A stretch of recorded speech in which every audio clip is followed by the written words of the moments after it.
রাসূল ডাকতেছেন, সাহাবীরা রে, আমার এই শহীদদেরকে দাফন করে দাও। শর্ত হলো গোসল দিও না, রক্তমাখা জামা কাপড়গুলো পাল্টাইও না, এই রক্তমাখা জামা সহ দাফন করে দাও। হাসরের ময়দানে আমি নবী এই শহীদগুলো লইয়া আল্লাহর আরশের কিনারে যাইয়া দাঁড়াবো, দেখাবো আমার উম্মতের মতো কেউ নিয়ে আল্লাহকে পাওয়ার জন্য এইভাবে কষ্ট করেছে।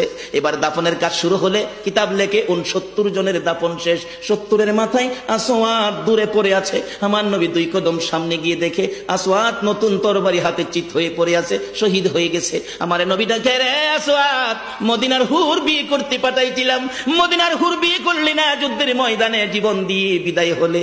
আসওয়াদ রে, নতুন তরবারিটা হাতে রে। আসওয়াদ একজন সাহাবী বলেন, হুজুর বিয়ের বাজার করতে এসে আপনি যুদ্ধে গেছেন, খবর পাইয়া বিয়ের বাজারের টাকা দিয়ে যুদ্ধের বাজার করেছে, আসওয়াদ শহীদ হয়েছে। আমার নবী ডাকে, মাবুদ আমার আসওয়াদকে তুমি কি দিবা গো আল্লাহ? মদিনার হুর নিল না, রাসূলের পক্ষ নিয়ে জীবন দিয়ে দুনিয়ার থেকে বিদায় হলো, আমার আসওয়াদকে তুমি কি দিবা গো আল্লাহ? আসওয়াদের লাশটা ধরে ধরে কবরের দিকে নিয়ে আসতেছে, গোসল লাগবে না, কাফন লাগবে না, শুধু দাফন করে দিবে। আমার নবী আসওয়াদের কবরের পাশে দাঁড়াইয়া মুস্কি মুস্কি হাসতেছেন। সাহাবীরা আরজ করেন, ইয়া রাসূলুল্লাহ, এই কবরের পাশে হাসতেছেন কেন, ব্যাপার কি? আমার